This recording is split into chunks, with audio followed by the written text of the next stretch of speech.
Hello everyone and welcome to Rajput Jainandassociates. Today in this video we will discuss about various aspects of Prevention of Money Laundering Act 2002.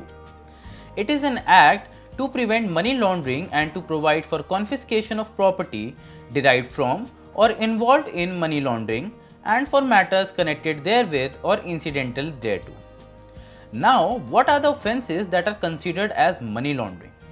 So, any person who directly or indirectly attempts to indulge or acts as a party in any process or activity connected within the proceeds of crime or money involved in crime shall be guilty of offence of money laundering. Next, we come to the different stages of money laundering. So, basically, there are three different stages of money laundering. The first stage is known as placement. At this stage, the criminals place the proceeds of crime into the regular financial system of India. Then the second stage is layering. In this, the money introduced in the financial system is layered or spread into different transactions within the financial system. It helps in removing any link with the origin of wealth and helps in hiding the real source of income. The third and the last stage is called integration. In this stage, the proceeds of crime lies in the hands of the criminal as unattained money. Now we come on to the objectives for the introduction of Prevention of Money Laundering Act 2002. So, the Prevention of Money Laundering Act was aimed to fight the evil of money laundering in India with its main objective to first, prevent and regulate money laundering, secondly, confiscate the property obtained from money laundering, thirdly, to tackle other issues and problems that are associated with money laundering in India. Next, we come to the list of offences under PMLA Act 2002. So, under PMLA Act 2002, there are three parts or three types of offences. First one is Part A. Part A enlists the offences under various acts such as Indian Penal Code, Narcotics, Drugs and Psychotropic Substances Act, Prevention of Corruption Act, Antiquities and Art Treasure Act, Copyright Act, Trademark Act, Wildlife Protection Act and Information Technology Act. Next is Part B. Part B specifies the offences that are Part A offences, but the value involved in such offences exceed ₹1 crore. And the last one is Part C. Part C deals with the trans-border crimes and reflects the dedication to tackle money laundering across global boundaries. Now, the actions that can be initiated against the person involved in Money Laundering Act are: first is the seizure or the freezing of property and the records as well as attachment of property obtained with the proceeds of crime. Also, the person who commits the offence of money laundering shall be punishable with either fine or with rigorous imprisonment for a minimum of 3 years, and the same can be extended up to 7 years. Now lastly, we come to the authorities that are entrusted for the investigation under PMLA Act 2002. So the Enforcement Directorate in the Department of Revenue is responsible for investigating the offences of money laundering under the PMLA Act. Financial Intelligence Unit under the Department of Revenue, Ministry of Finance is an independent body reporting directly to the Economic Intelligence Council that is headed by the Finance Ministry. Financial Intelligence Unit is the central national agency responsible for receiving, processing, analyzing and disseminating the information relating to suspect financial transaction. It is also responsible for first coordinating and strengthening the efforts of national and international intelligence, then investigation for pursuing the global efforts against money laundering and related crimes.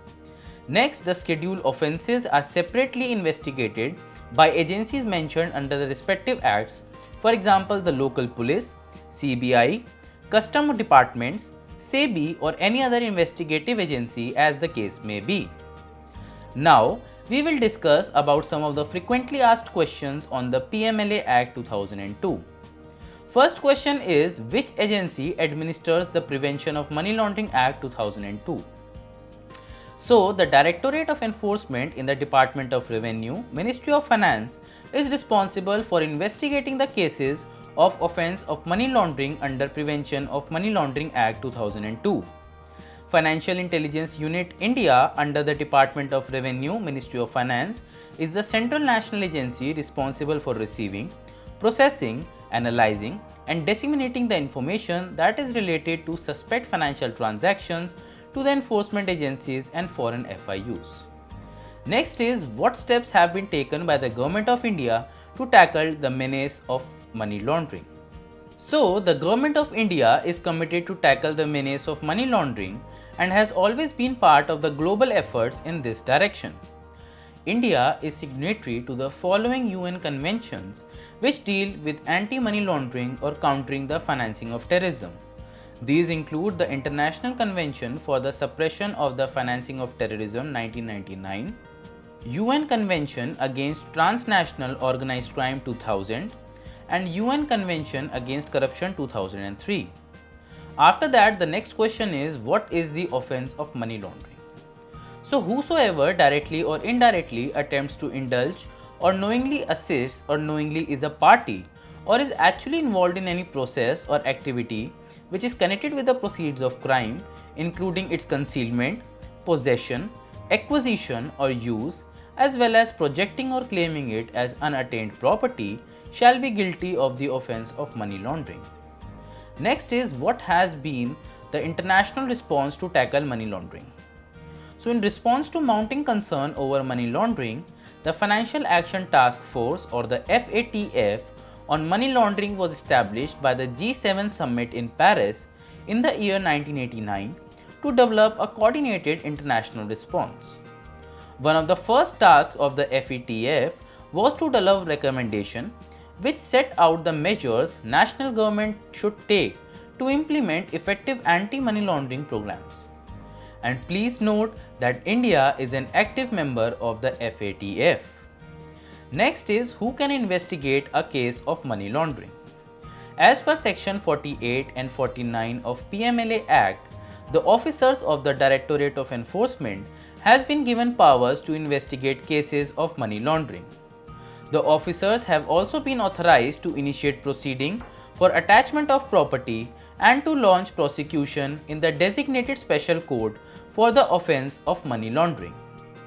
Next is which is the key element of PMLA Act. So the PMLA seeks to combat money laundering in India and has three main objectives. First is to prevent and control money laundering. Second is to confiscate and seize the property obtained from the laundered money. And lastly, to deal with any other issue that is connected with money laundering in India. Next question is, what are the proceeds of crime? Proceeds of crime means any property derived or obtained directly or indirectly by any person as a result of criminal activity relating to a scheduled offense or the value of any such property. Next question is, what is a predicate offense? Every scheduled offense is a predicate offense. The scheduled offense is called predicate offense and the occurrence of the same is a prerequisite for initiating investigation into the offense of money laundering. Next is what are the major acts that are covered in the schedule. So it includes the Indian Penal Code 1860, the NDPS Act 1985, the Unlawful Activities Act 1967, Prevention of Corruption Act 1988, Customs Act 1962, SEBI Act 1992, Copyright Act 1957, Trademarks Act 1999, Information Technology Act 2000, Explosive Substances Act 1908, Wildlife Protection Act 1972, Passport Act 1967, Environment Protection Act 1986 and Arms Act 1959. Apart from this, various other acts are also covered in the schedule to PMLA as well. Now lastly, who investigates the predicate or the scheduled offences?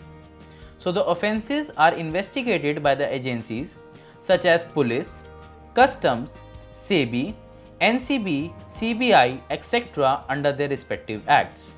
So this was all about PMLA Act 2002. Thank you all for watching this video. For more details, contact Rajput Jain and Associates. Thank you.